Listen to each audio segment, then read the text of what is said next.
Good morning and welcome to the Core Connection. I'm Mira Rubin here with you on Enlightened World Network. And good morning, Rosalind. Welcome, welcome. So good to have you here with us this morning. Welcome to everybody else who's joining us. Today's topic is disruption. And how do we, in the face of disruption, bring ourselves back to a place of balance and also, how can we use the tool of awareness to support us in that recentering? So before we get started, though, let's take a minute or two to get present. Let's take a deep breath in through your nose and hold it. And imagine clean, crisp oxygen flooding your lungs, flowing into your bloodstream, nourishing all your cells and your organs, bringing vital life energy to your body and being. And as you exhale any tension, stress, negativity, fatigue. And now let's take another deep breath in through your nose and hold it. This time, imagine brilliant, bright light lighting you up from the inside out, illuminating, electrifying, and energizing all your cells, all your molecules and electrons, and creating a brilliant beam of light from your heart out into the world. And as you exhale any remaining tension, stress, negativity, fatigue. And now let's press our palms together, rub the palms vigorously together to feel the friction and the energy and the temperature, and then hold your hands just apart a little bit to feel the buzzing, all that energy moving, and allow that energy and the sensation in your fingers to bring you present right here, right now, into this remarkable physical form that enables you to experience life. Good morning, good morning, good morning. So disruption, it's kind of a common topic, right, lately.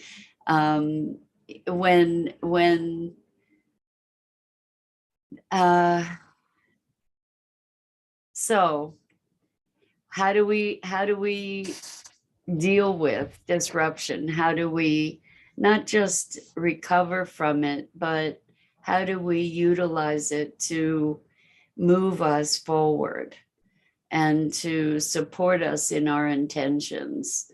I think when there's disruption, the tendency, when we're kind of moved into a state of survival, the tendency is to revert to or resort to habitual pattern and fear, and in that fear, we can tend to disable our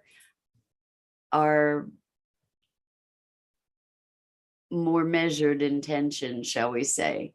So how do we recover from that and restore ourselves to ourselves?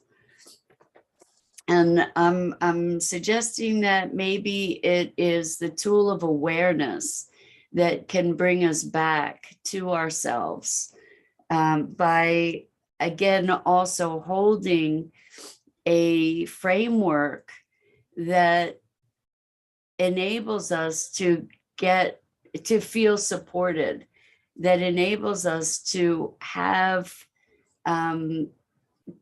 a pathway back to our foundation. So we've been talking about how the notion that life is happening for me and through me rather than to me is a really powerful framework to be coming back to a place of center and balance and trust. And even if we often don't understand, how things are working for us, even though it may look like I can't figure out how that's the case in this case, but what we can bring to those moments is a commitment to deepened awareness, And also another framework that supports me in moving through these moments of challenge is that whatever is arising to be addressed, that it's a gift. So if stuff is coming up, it's coming up to be healed or transformed. It's coming up for attention because you're ready for it. And so there are many situations that get triggered emotionally for us. And when those situations arise, we can use those triggers or use those as opportunities to, first of all, recognize that there's something there that is calling for healing or resolution. And secondly, that we can find appreciation for whatever that is that's arising. So recently, I personally have had a couple situations that have arisen that have reminded me that there are areas yet to heal around money and finance. And it's interesting because in my life, I have done lots and lots of work in this arena. And I do lots of work with my clients in this arena as well.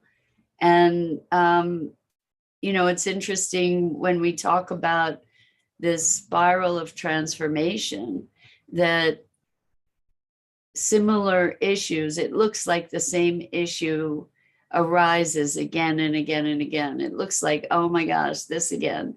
And the thing is that as these issues seem to resurface, what's happening is that it's on another plane of experience, that we're multidimensional beings and our experiences are multidimensional and the issues that we face are multidimensional. And so when something seems like it's resurfacing, it may look like it's the same issue, but you're no longer in the same place that you were when you first addressed that issue. So it's got a different frequency to it. You're operating from a different frequency and thereby get to address it from that different frequency. And so when we allow ourselves to not personalize, and this is a big challenge, I think, but when we allow ourselves to not personalize the issues that arise, when we don't, what I mean by personalize is when we don't make them about or being wrong or being not enough. Oftentimes we'll see a challenge that we face and then we make ourselves wrong for having that challenge. So we compound things. And rather than doing that, what we can do is say, oh, I see this issue arising. Okay, great. So now that this issue is arising, what's available to me there as a gift? And in the midst of feeling fear, that's a big leap, right? To move from that place of fear into where's the gift in this? What can I learn? How can I employ this for my growth and transformation, for my betterment? And it is this framework of life is happening for me and through me that enables us to move into that place of there's a gift here. let's get curious, let's get active, let's be engaged in the discovery of what's the gift. What am I seeing that I can now address? Maybe there was something that's been lurking in the shadows, unattended for years and years, and then boom, something triggers it, and now there's an awareness, there's the initial response, then hopefully shortly thereafter, hopefully there's the awareness of, oh wow, that's quite a response, what's going on here? And to separate yourself enough from the immersion in that reactivity to be able then to take some use awareness, apply awareness to that situation and see what's available. So I'm wondering, for you, what do you notice as life confronts you with challenges? How do you respond to that? How do you use that? When all these things get triggered, instead of riding with the triggers, what if we were to step back and observe the triggers, make note of them, and say, oh, well, here's a trigger. What does it take to diffuse these time bombs, like this minefield that I've created for myself on some level? What does it take to diffuse that? So Rosalind says, finding the right role can leverage talents, natural power source. Pruning limbs of a tree allow for building strength at the base, while areas not growing are allowed to grow stronger.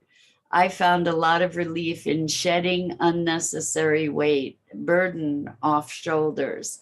Exactly. Well, I love this notion of pruning and shedding, because what we tend to do without even our own awareness is we are carrying this very heavy burden of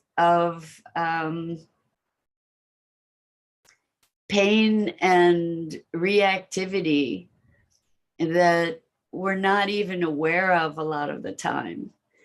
Carrying the burden of past fear, past trauma, loss, regret, and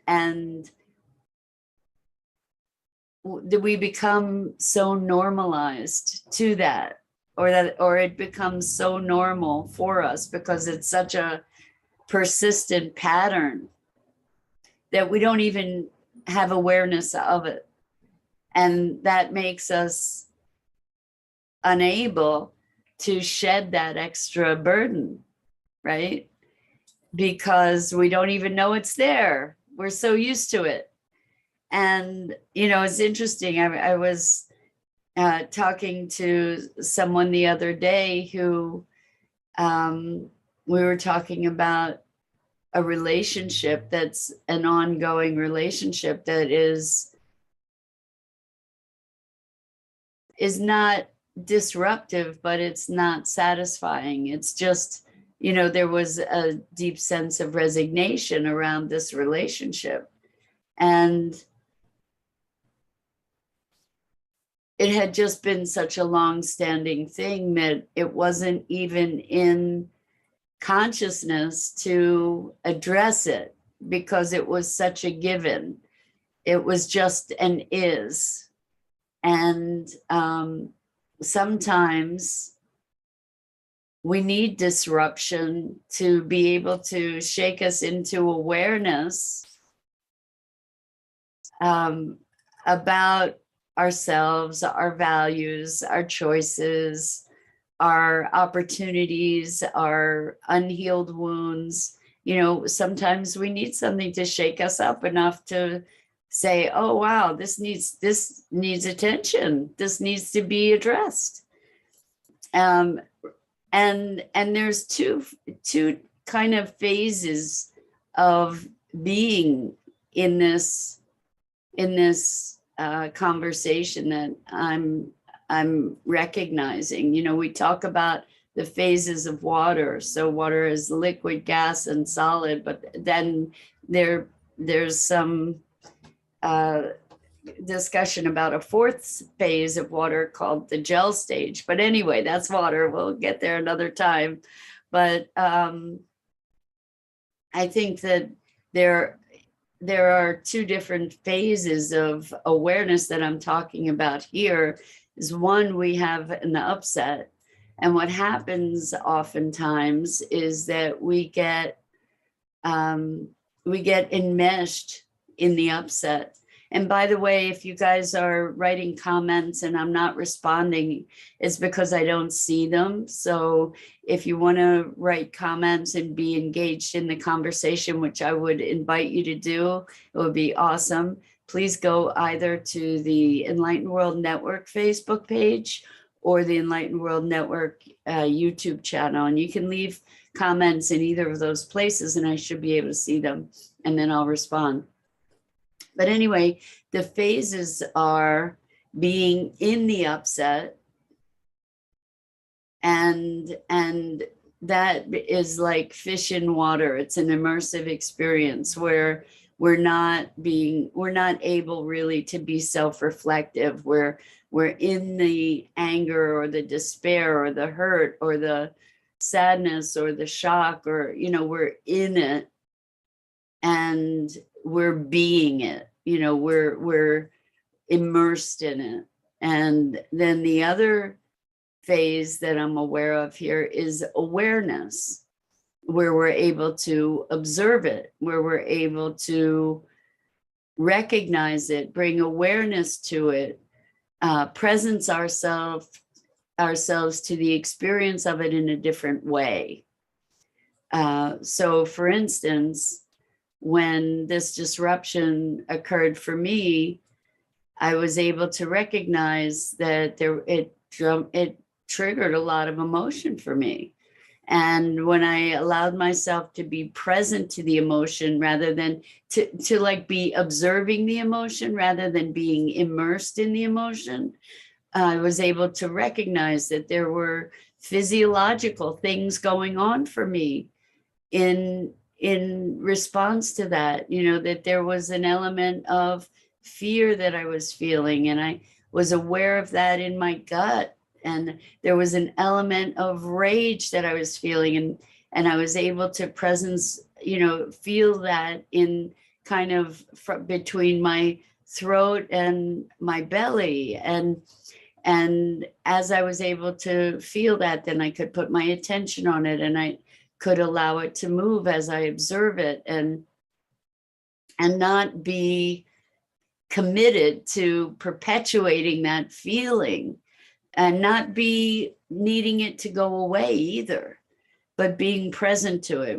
And that's kind of a paradox. Good morning, Lisa, welcome. So good to have you here with us this morning. We're talking about upheaval and how we can bring ourselves back to a place of balance and wholeness and centeredness, and also how we can utilize that upheaval as a gift, you know, how we can transform it into something that serves us rather than something that we have become overtaken by and are at the effect of. And it's a very, very, very powerful practice to be present to a feeling, an emotion, presence ourselves to how that emotion is showing up in our bodies, where it might be in our body, what it feels like, just being present to the experience of it without resisting it, without trying to fix it, without trying to make it change, just being present to the experience of it. When we allow ourselves to experience these things, they tend to dissolve, they tend to shift, and sometimes they'll migrate. So what I noticed was there was this experience that I felt kind of in my core, and then I felt in my belly, and then I felt a pain in my leg somewhere, and then I'd feel a pain in a shoulder, and there was all this stuff migrating. It was all this energy moving all around. And as I was able to just be aware, oh, that now I feel that. Oh, now I feel that. And this is what's going.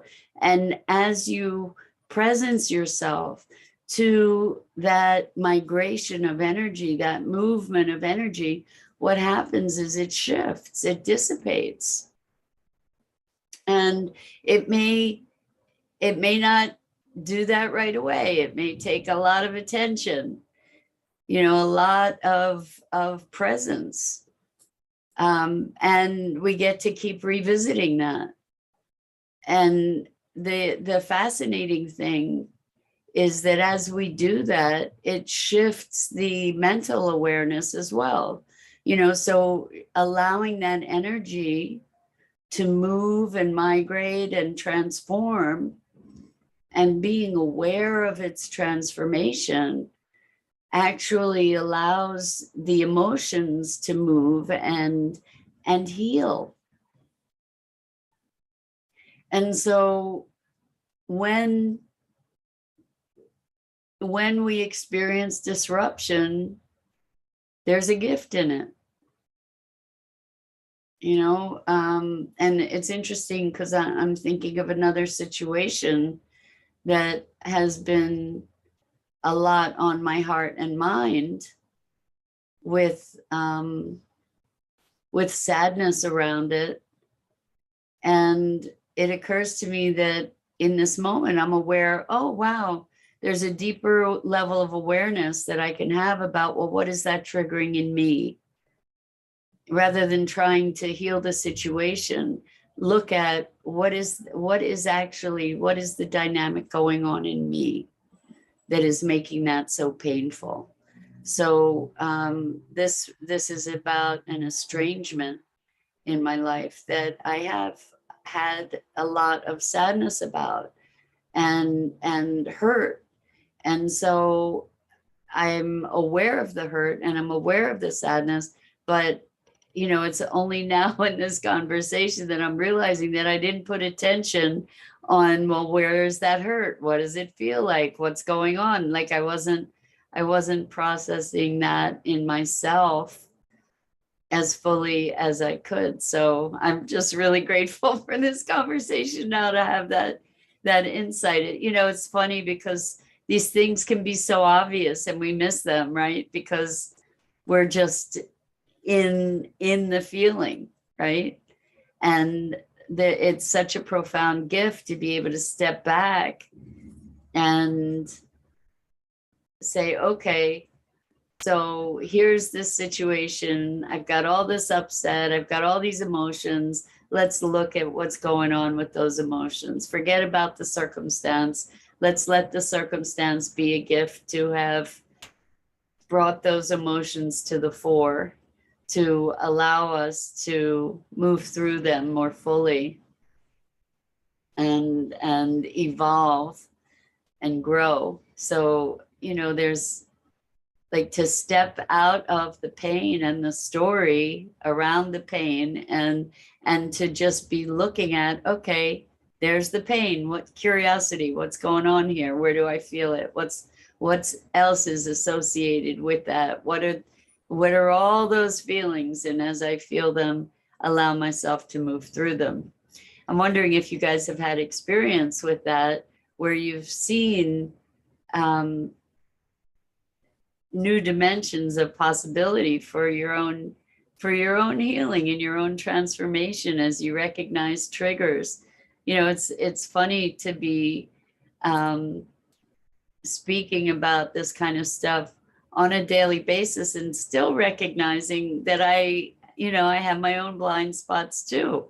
I never said I didn't. I don't pretend not to, but to recognize one of them and to say, oh, good. Now there's something that I can engage with here. There's a way that I can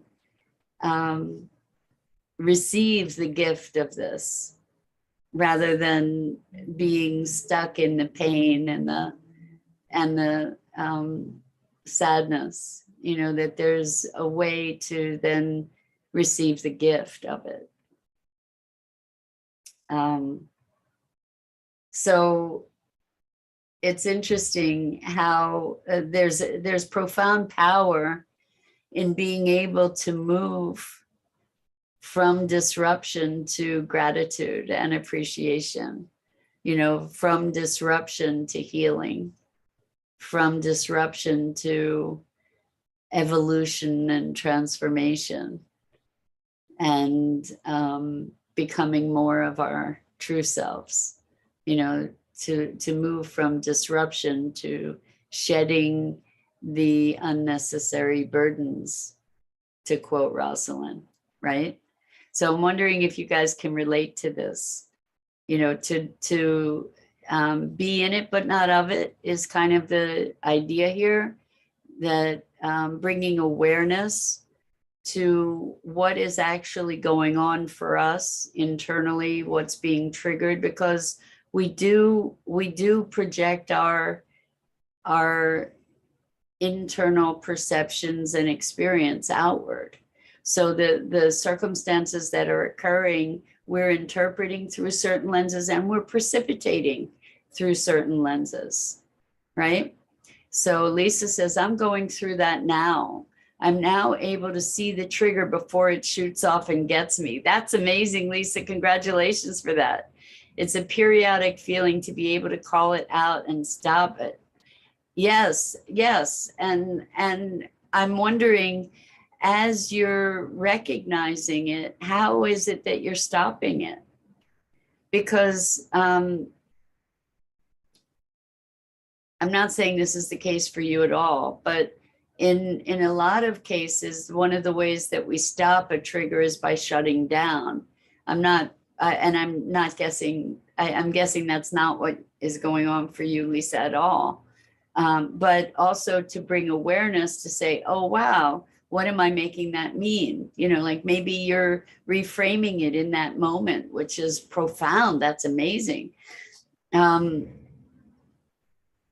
When we get into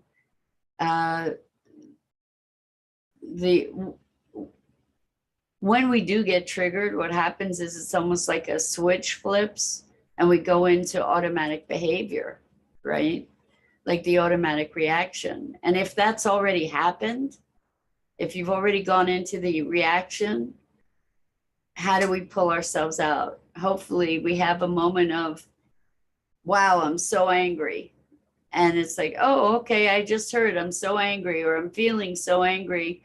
Oh, maybe I get to look at what's going on underneath the anger. Or life is happening for me and through me rather than to me. If this is a gift, what is there for me to know here? What is there for me to experience? I'm noticing, oh, wow, there's this deep trigger. What happened? It's triggering my deep feeling of unworthiness. It's triggering my deep feeling of abandonment. And if that's the case, okay, so where in my body am I feeling abandonment?